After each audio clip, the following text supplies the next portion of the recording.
아마 여러분들 소식을 이미 들었을 겁니다. 2월 8일 날 켄터키에 있는 애스버리 대학교의 채플이 끝나고 나서 학생들이 너무나 간절하여 하나님께 찬양을 시작했습니다.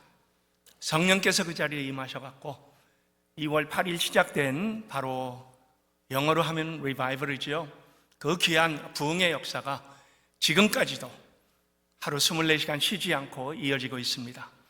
학생들이 회개하고 죄를 참회하고 서로 용서를 주고받고 하나님께 찬양하며 경배하는 그러한 그 놀라운 일들이 이곳에서부터 이 다른 곳으로 또 퍼져갑니다.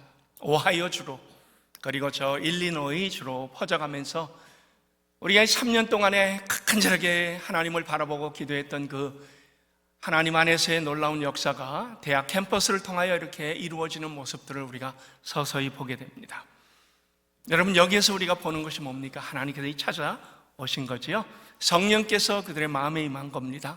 그리고 그 안에 애타는 그러한 그 심령으로 바꿔주시고 기도하는 그러한 그 뜨거운 마음을 만들어 내셨습니다. 근데 이 세계의 많은 종교들을 우리가 보면요, 그러면 우리가 하나님을 찾는 것처럼 되어 있습니다. 우리의 열심을 이끌어내는, 그리고 행위로 구원을 받는 것을 주장을 하지요. 무슬림들, 저는 워낙 무슬림하고 둘러싸여 있어서 매일 보고 참 그 안타까운 그러한 그 마음이 있었습니다. 하루에 5번 메카를 향하여 기도를 해야 됩니다. 주문을 외듯이 아랍어로, 그리고 무릎을 꿇고 메카에 절을 하면서 그 기도가 자기 자신을 살려낸다, 이렇게 착각 속에 살아갑니다. 불교도 있지요. 108번의 참회 기도, 열심히 수행해야 열반의 반열에 오를 수 있다, 이렇게 생각을 합니다. 힌두교도 마찬가지예요. 매일 종교적인 수행을 해야 하며 종교적인 틀 안에 실천을 강조를 합니다. 사실은 이러한 그 다양한 종교 말고도요, 이방 종교 아니면 토속 종교도 흡사합니다. 방식만 다르지 우리의 열심, 우리의 노력으로 구원에 이른다, 이렇게 가르칩니다. 그래서 성경에 나온 하나님의 기이한 사랑과 하나님의 은혜를 우리는 종교라 그렇게 얘기하지 않습니다.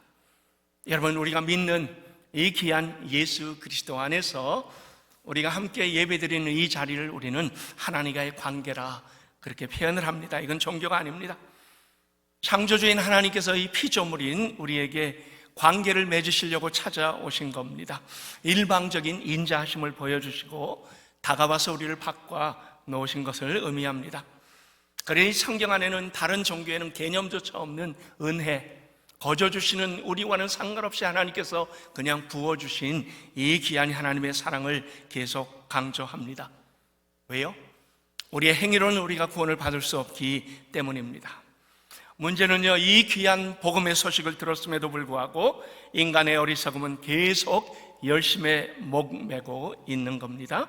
그리고 진리를 거스르는 일들을, 하나님의 사랑을 왜곡하는 일들을 계속하고 있습니다. 초대교회를 통하여 복음이 전파되면서 세계 전역으로 퍼져갔습니다. 그런데요, 바로 이 기독교가 몇백 년 후에 로마 제국의 국교가 되면서요, 은혜가 사라져버리고 말았습니다. 인간의 열심이 대신 들어섰습니다. 오늘날 카톨릭은 어떻습니까? 종교 행사와 행위를 강조합니다. 그리고 그 열심을 보여야만 구원이 있다라고 그렇게 가르칩니다.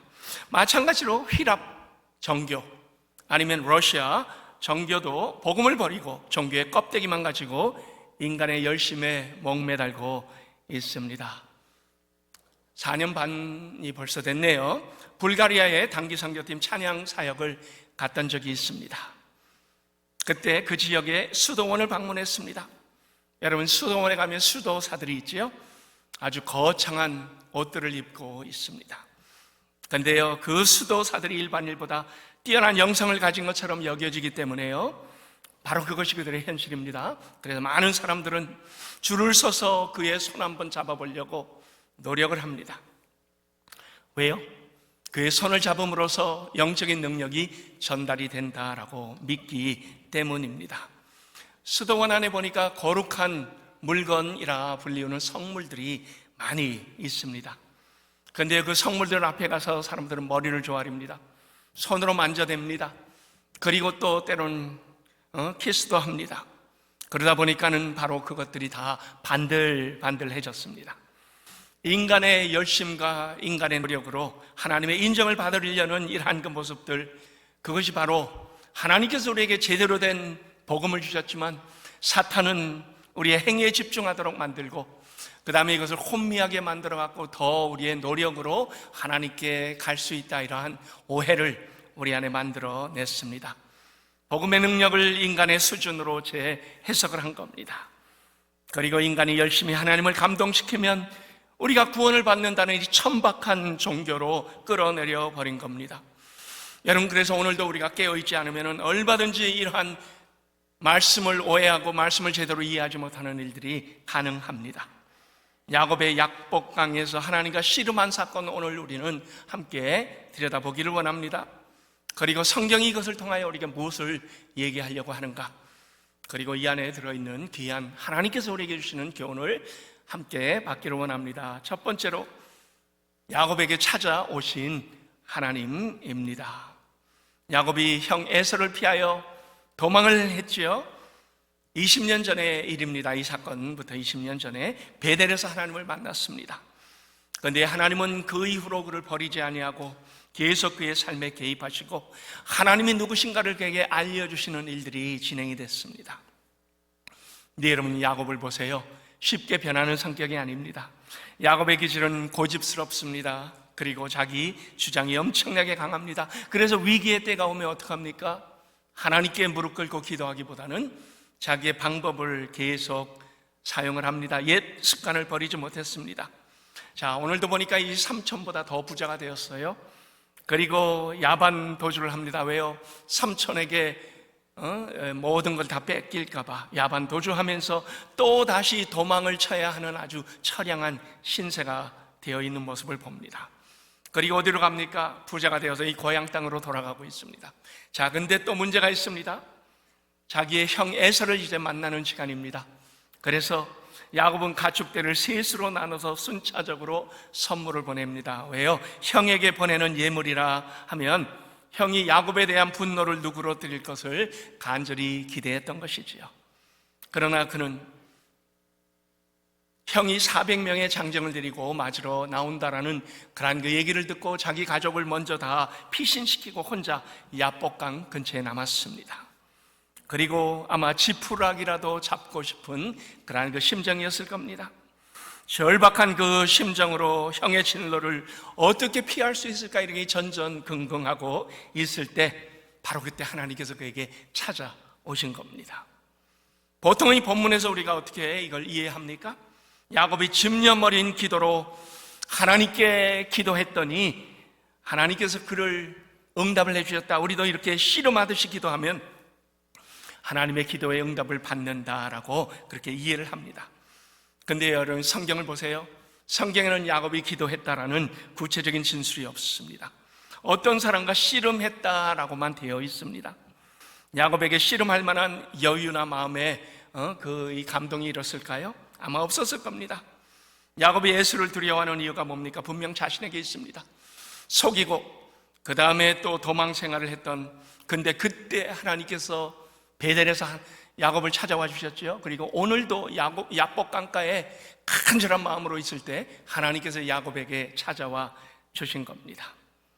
그리고 그 안에서 하나님께서 야곱에게 싸움을 거신 겁니다. 여러분, 이게 무슨 의미입니까? 보통 씨름을 우리는 기도로 표현합니다. 하나님이 야곱에게 먼저 씨름을 걸은 겁니다. 야곱이 하나님께 도전한 것이 아닙니다. 그리고 야곱이 하나님께 씨름해서 이겼고 기도의 응답을 받았다, 여러분, 이렇게 해석을 하면 안 됩니다. 그렇게 되면 뭐가 됩니까? 야곱의 열심을 통하여 하나님의 응답을 받아냈다가 되어버리고 맙니다. 우리 한번 생각을 해보십시다. 상식적으로 아무리 담력이 강한 사람이라도요, 하나님과 싸워서 이겼다? 여러분, 이러한 그 스토리를 우리가 액면 그대로 믿으시겠어요? 야곱 편에서 하나님께 때를 쓰듯 열심히 기도하여 복을 받았으니 우리도 그런 하나님과 기도하여 열심히 간구하면 하나님께서 결국 들어주실 것이다.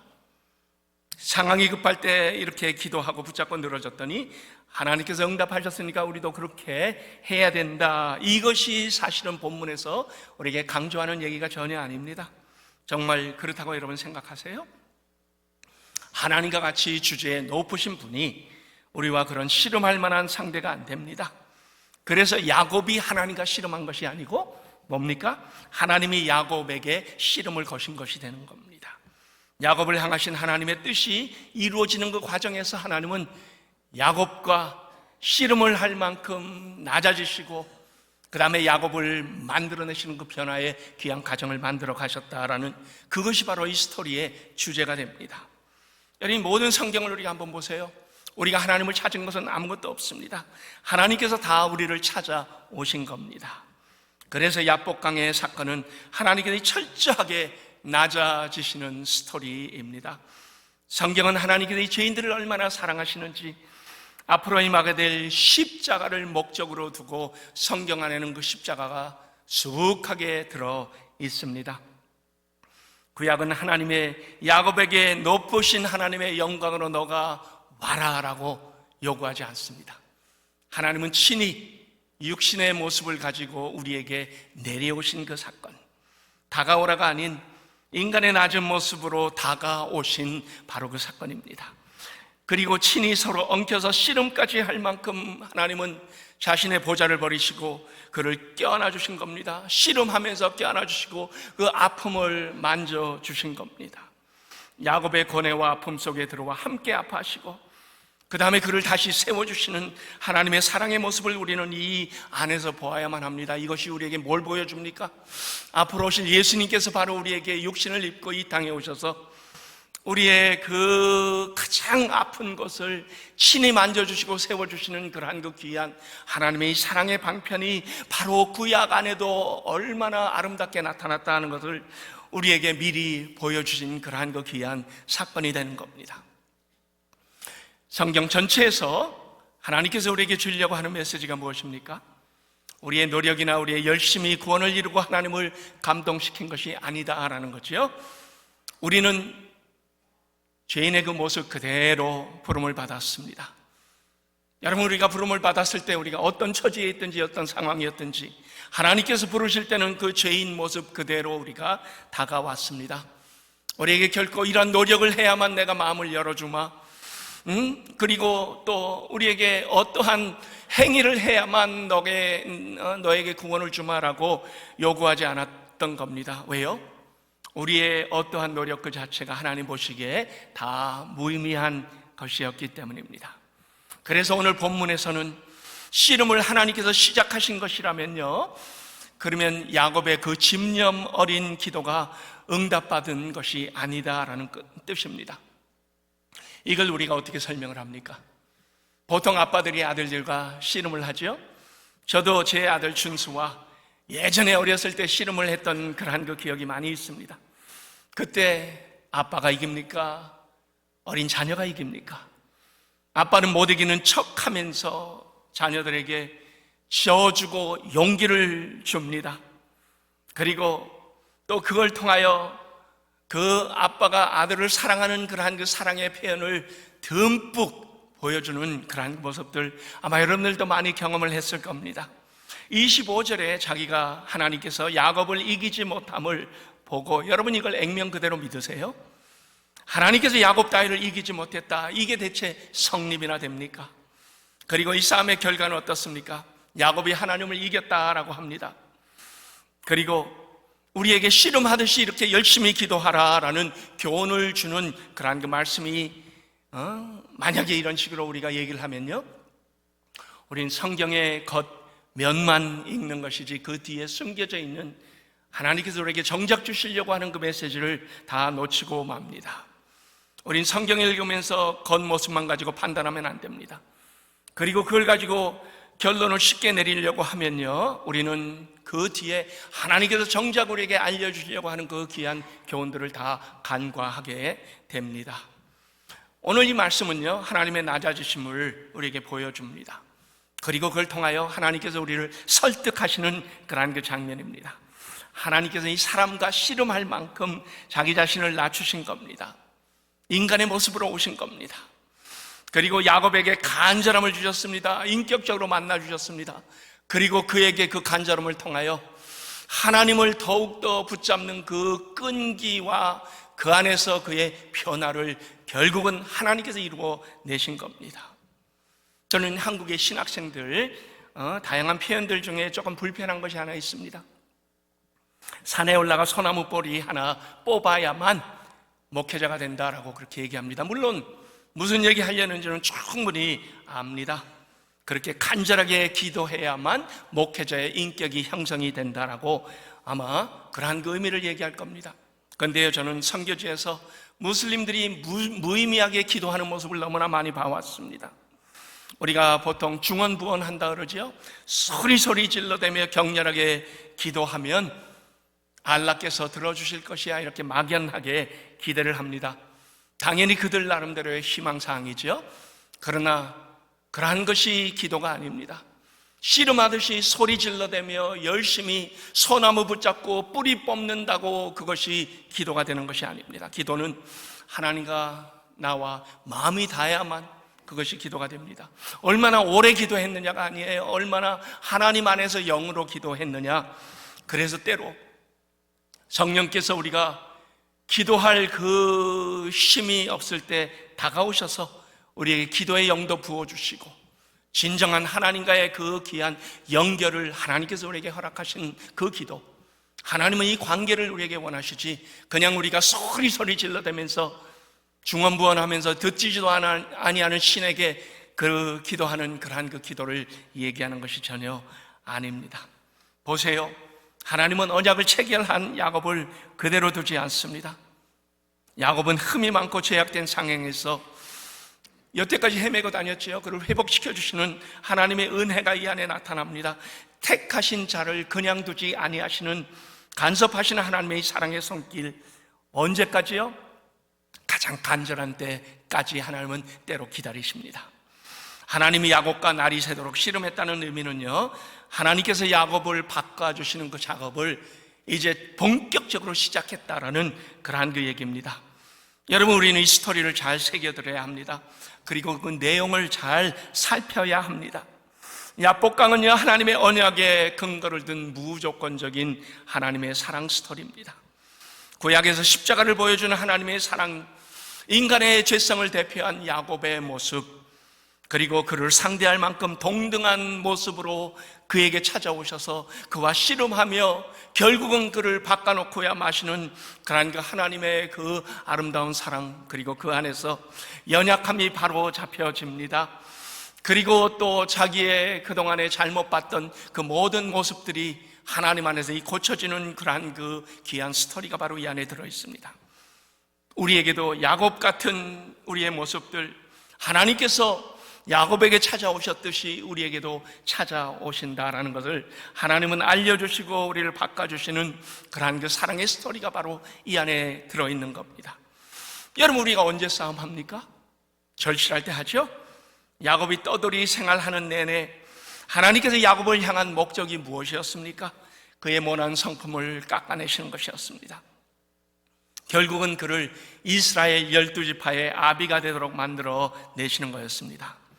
그래서 하나님은 일부러 인간의 모습으로 다가오시고 씨름을 하시는 하나님이라 해야 바로 이 스토리가 성립이 됩니다. 그런데 하나님은 야곱하고만 씨름하지 아니하셨습니다. 하나님은 지금도 우리와 씨름을 하고 계십니다. 야곱의 스토리는 우리의 스토리입니다. 야곱의 변화된 그 모든 것은 바로 하나님께서 우리를 통하여 이루어 가시는 놀라운 하나님의 사랑 이야기인 겁니다. 그래서 하나님은 우리의 신앙 여정 중에 하나님의 능력이 어떻게 우리에게 머물게 하시는가 먼저 다가오시고, 또 야곱 때나 지금이나 우리 안에 신앙의 본질을 만들어가고 계십니다. 그 과정을 통하여 하나님 뭘 하십니까? 우리가 원하는 것을 주시는 것이 아니고요, 하나님께서 우리에게 꼭 필요한 것을 만들어 내시는 하나님의 뜻이 이루어지는 겁니다. 싸움이 끝나고 야곱은 그 땅 이름을 뭐라고 했습니까? 브니엘이라고 이름을 했습니다. 브니엘은 하나님의 얼굴입니다. 하나님을 대면하여 보았으나 내 생명이 보존되었다. 여러분 보세요, 싸움은 사람하고 했는데요, 그러나 결론은 하나님의 얼굴을 보았다, 그리고 내 생명이 보존되었답니다. 그리고 야곱이 하나님으로부터 맞아 다리를 절게 되었습니다. 그리고 결론이 또 뭡니까? 하나님을 이겼다. 야곱이 하나님을 이겼다. 이게 이 상식이나 됩니까? 전혀 상식적이지 않습니다. 이것이 우리에게 무엇을 가르쳐 줍니까? 나의 연약함 속에서 하나님의 준비된 역사가 일어난다라는 거죠. 여러분, 내 자아가 죽을 때 하나님의 통치권은 살아납니다. 내가 주인의 자리에서 종의 자리로 내려올 때 바로 그 자리에 하나님께서 주인의 자리로 가십니다. 그리고 그 안에 하나님의 나라는 온전하게 세워지게 되는 겁니다. 성경 안에 우리에게 하시려는 일이 바로 이것입니다. 성경에 있는 모든 인물들에게 하시는 일이 바로 이것이고, 그들에게서 끝나는 것이 아니고 하나님은 오늘 우리에게도 이 일을 진행하고 계시다라는 거지요. 우리가 간절할 때 하나님은 다가오십니다. 그리고 우리를 굴복시키시고 우리의 자아를 꺾으시고 우리를 쓰임받는 자로 만들어 주십니다. 바로 이 변화된 사람으로 만드시는 일, 우리의 열심이 아닌 하나님의 열심이 이루시리라라고 했습니다. 그렇게 쓰임받는 우리 영생교회 될 수 있기를 예수 그리스도의 이름으로 축원합니다. 두 번째로 야곱에게 새 이름을 주십니다. 그리고 그 힘의 근원을 바꿔주십니다. 여러분, 씨름 해보신 분들 아마 여기 많을 겁니다. 어릴 때 우리 밖에서 모래밭에서 이 씨름 많이 했을 겁니다. 씨름할 때 제일 중요한 것이 뭡니까? 우리의 중심을 잡아주는 허리와 뒷다리 힘입니다. 허벅지 대퇴부 근육입니다. 근데 오늘 말씀을 보니까 하나님께서 바로 이 허벅지 뼈를 골절을 시켜주셨습니다. 환도뼈가 위골되었다. 그리고 그가 이제 절름발이가 되었다라고 합니다. 하나님께서 그를 꺾으셨다는 말의 표현이지요. 하나님께서 왜 야곱의 환도뼈를 꺾어 주셨을까요? 그의 힘의 근원인 다리를 꺾으셔서 더 이상 자기가 원하는 길을 가고 더 이상 자기의 욕구대로 자기의 또 그 거짓대로 자기 길을 가지 못하게 만들어 보시는 그런 하나님의 사랑의 방편입니다. 야곱은 자기가 주인이 되어 속임수와 잔꾀와 그 다음에 또 잔머리를 굴리며 평생을 살아갔습니다. 하나님의 복을 받는 방법도 뭐였습니까? 거짓말과 사기를 치는 거였습니다. 그런데 그의 형 에서를 20년 만에 만나게 되는데요, 전혀 만날 준비가 되어 있지 않았던 겁니다. 자기의 장깨가 앞서니 자신감이 없었어요. 용서를 받지 못할 것 분명했습니다. 여전히 불안했습니다. 변화되지 않았는데 하나님께서 보시기에 그가 12지파의 아비가 될 만한 사람이 전혀 안 되겠다 했어요. 자, 급한 게 누굽니까? 제가 보기에는요, 야곱도 급했지만 더 급한 건 하나님이셨을 것 같습니다. 그리고 지긋지긋한 그의 삶에서 쓴 뿌리를 송두리째 하나님은 다 뽑아주셨습니다. 평생 괴롭혔던 속임수의 인생을 하나님 찾아오셔서 끝장내도록 해주시고, 그 다음에 하나님의 열심히 그를 변화시켜 주시는 그 아름다운 이야기가 바로 이 야복강 안에 쓰여지고 있습니다. 우리 하나님은요, 택하신 백성에게 반드시 복을 주십니다. 평생에 걸쳐서 동행하시고 인도하시고 바른 길을 가도록 만들어 가십니다. 그런데 여러분, 우리의 고집이 얼마나 질기냐 하면요, 우리의 옛 습관은요, 하나님께 예배하고 하나님의 자녀라 하면서도요, 우리의 인간적인 방법을 여전히 꽉 붙잡고 있습니다. 믿음으로 살고 싶어도요, 실제 삶에선 믿음 따로, 우리의 세상적인 방식 따로, 내 욕심 여전히 죽지 않습니다. 그런데 이 삶의 문제의 핵심은 바로 이겁니다. 하나님께서 다가오셔서 우리에게 변화를 주시는 것이 뭡니까? 우리가 제일 변하지 않는, 우리가 꽉 부여잡고 절대로 놓치지 아니하려고 바로 그것, 버리지 못하는 힘의 근원을 하나님은 치십니다.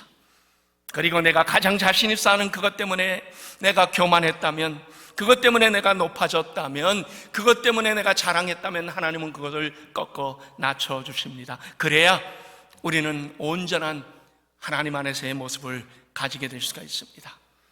우리가 약함을 인정할 때 비로소 타락한 우리의 죄의 본성을 벗어버리는 그 과정에 들어갈 수 있습니다. 하나님은 그래서 우리를 연약하게 다루시고 그 다음에 다시 한번 은혜로 강하게 세워줍니다. 애스버리 대학교 채플에서 일어나는 이 일들이 지금 온라인으로 24시간 라이브로 계속 비춰지고 있습니다. 학생들이 얼마나 눈물들을 흘리며 회개를 하는 그러한 그 모습이 너무 하나님의 역동적인 그러한 그 역사의 모습을 우리가 분명하게 확인하도록 만들어줍니다. 자, 그리고 이제 27절 우리 보세요. 하나님이 야곱에게 새 이름을 주셨어요.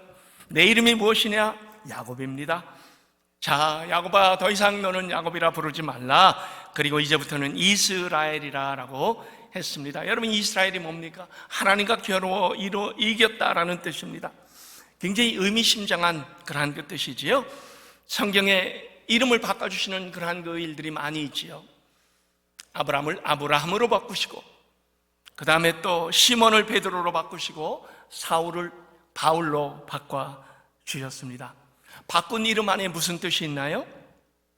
새로운 인생이라, 그리고 하나님께서 이 새로운 그러한 그 길을 가게 해주셨다라는 그 뜻이 그 안에 들어있습니다. 이제는 하나님 앞에 쓰임받는 인생이 되었다라고 합니다. 우리의 삶의 정체성을 바꿔주시는 하나님, 우리에게 다가오셔서 우리를 온전하게 새롭게 만들어주시는 하나님, 그래서 육체의 소욕, 그동안에 야곱은 자기의 육체의 소욕을 따라 살았습니다. 근데 하나님은 그 육체의 소욕을 다 끊어버리도록, 왜요? 육체의 소욕은 성령의 일을 거역하게 만듭니다. 하나님을 대적합니다. 하나님의 뜻을 따르려고 하지 않습니다. 그래서 오늘 우리는 브니엘 이후의 야곱을, 여러분 집에 가서 이 성경을 자세히 읽어보세요. 변합니다. 더 이상 자기 자신의 욕심이 아닌 하나님의 영광을 따라가는 인생이 되게 했습니다. 야복강에서 뭐가 이루어진 겁니까? 치유가 이루어진 거죠. 하나님께서 이 귀한 치유를 다가오셔서 더 이상 속이는 자가 아니고 하나님을 따르는 자로, 그리고 그 안에 놀라운 하나님의 변화가 만들어진 겁니다. 결론을 내겠습니다. 우리도 내 모습 이대로 하나님께서 불러주셨습니다. 만일 하나님께서 여러분들에게요, 좀 더 성결해라, 좀 더 노력하고 좀 더 열심히 거룩을 연습하여 와라, 그래야 내 자녀가 될 수 있다라고 조건을 붙이셨다면요, 저를 비롯하여 이 자리에 있을 만한 사람은 여기 아무도 없습니다. 우리의 구원은 우리가 무엇을 했고, 우리가 어떤 열심을 냈고, 우리가 어떻게 살아왔는가, 그것 때문에 받은 것이 아닙니다. 하나님은 우리를 내 모습 이대로 불러주셨습니다. 그러나 부르신 이후에 하나님은 이 모습 이대로 그냥 놔두지 않습니다. 하나님은 우리를 고치기 시작하십니다. 구원을 허락하시고 변화를 시작하십니다. 죄의 흔적을 고치시고 하나님의 형상으로 다시 만들어내는 일을 하십니다. 때로 내 힘과 결심이 약하여 깨어지기 쉬운 존재입니다. 그러나 여전히 사랑하시고 여전히 우리를 바꿔주시는 그 귀한 은혜의 손길이 우리를 붙잡아 줍니다. 19세기 D.L. 모디, 시카고에서 귀하게 사역했던 D.L. 모디 목사님은 생키 목사님이라고 옆에서 이 찬양 사역자가 있었습니다. 모든 우리 전도 집회는 이 찬양 사역자들의 그 귀한 사역들이 아름답게 쓰임을 받습니다. 생키 목사님이 쓰여졌던 한 시를 거기에 곡을 붙여갖고 그 집회에서 부르기 시작했습니다. Take me as I am. 내 모습 이대로 받으시옵소서. 하나님은 우리의 모습 그대로 받으시고 하나님이 사랑의 손길로 우리를 변화시키고 하나님의 쓰임받는 그러한 그 귀한 모습으로 우리를 온전하게 세워주십니다. 저는 그래서 오늘 이 찬송으로 우리의 예배를 마치려고 합니다. 하나님 안에서 부름받은 우리, 이제는 하나님께서 우리를 변화시키시고 우리가 성화되어 바뀌어가는 그 놀라운 일까지도 하나님 하십니다. 그리고 그것이 우리에게는 놀라운 하나님의 은혜의 방편이 되어서 여러분들에게 오늘도 삶을 꿋꿋하게 믿음으로 세워주는 그 귀한 하나님의 역사가 있기를 예수 그리스도의 이름으로 축원합니다.